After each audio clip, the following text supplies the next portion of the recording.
안녕하십니까. 이 시간에는 나의 하나님, 하나님의 백성을 나누겠습니다. 레위기 26장 11, 12절입니다.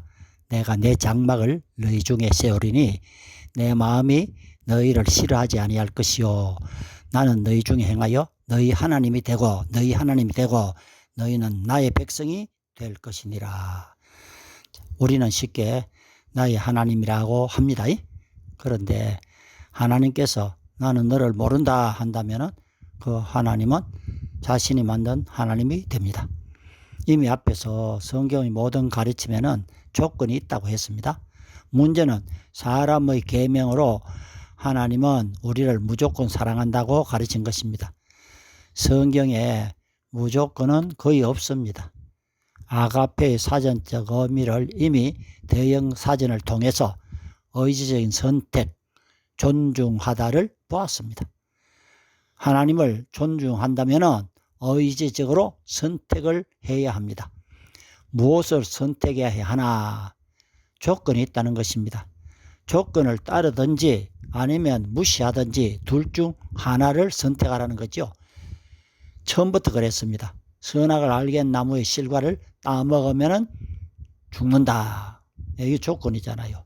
그럼 안 따먹으면 안 죽잖아요. 그런데 하와가 선택한 것은 뭡니까? 따먹는 것이었죠. 그래서 온 인류를 죄인으로 만들었습니다. 성경은 죽음을 선택함으로 있게 된 것입니다. 만약 하와가 선택 안 했다면 성경은 쓰여지지 않았죠. 만약 선악을 알게 하는 나무를 선택하지 않고 생명나무를 선택했다면 뭐라고요? 성경은 없다. 이같이 내가 하나님을 선택해야 나의 하나님이 되는 것이기에 조건이 있습니다. 하나님께서 하나님의 장막을 내 속에 세우겠다는 것은 하나님의 주권입니다. 하나님이 주권으로 세우겠다. 여기에 싫어요 하면 조건을 거부하므로 나의 하나님이 되지 않습니다.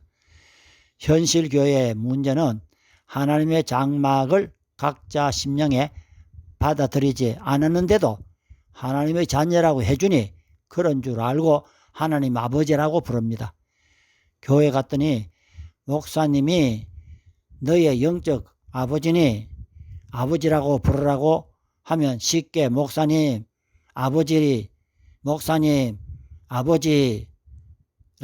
할 사람은 없을 것입니다. 만약 교인들이 다 합창하듯이 나의 하나님 아버지라고 불렀더니 너희는 누구냐, 누구 보고 아버지라 불렀느냐 한다면 어찌할 것입니까? 그럼 어떻게 해야 하나님의 장막을 내 속에 세우게 됩니까? 자, 여기에 레위기 26장 1에서 10절을 보면은 우상을 만들지 말고 세우지 말고 그에게 경배하지 말라. 나는 너희 하나님 여호와니라. 나의 성소를 공경하라. 나는 여호와니라. 이것은 너희가 나의 규례와 명령을 준행하면 의식주 문제를 다 해결해 주고 평화도 주시고 번영케 하고 장대케 할 것이라. 하나님의 장막을 나에게 세우는 비결은 계명과 규례를 지키는 것입니다. 규례와 계명을 지키면은 나와 하나님이 동행함으로 나의 하나님이 되고 나는 하나님의 백성이 됩니다. 하나님의 장막이 나에게 세워졌다면 함께 사는 것입니다. 볼지어다 내가 문 밖에 서서 두드리노니 누구든지 내 음성을 듣고 문을 열면 내가 그에게로 들어가 그로 더불어 먹고 그는 나로 더불어 먹으리라. 음성을 듣고 문을 여는 것 뭡니까? 규례와 계명을 지키는 것이 조건입니다. 이 말씀으로 교회 안에 하나님의 백성이 얼마나 되는지 살펴봐야 합니다. 교회가 하나님의 집이라고 합니다. 그렇다면 분명 교회에 하나님의 임재가 있어야 합니다.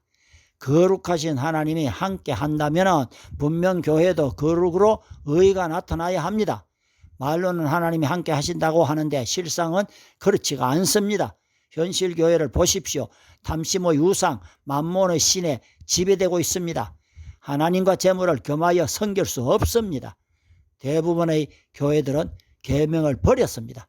그렇다면 하나님의 집도 아닌 사람의 모임으로 아버지 하나님 아버지 주여 주여 아무리 불러도 대답할 리 없을 것입니다. 마음으로 믿고 입으로 시인했다고 나의 하나님이 되지 않습니다. 조건을 갖추지 않으면 아무리 믿습니다 하고 시인해도 거짓 고백이 됩니다. 감사합니다. 다음에는 나의 하나님, 하나님의 백성 두 번째로 다루겠습니다.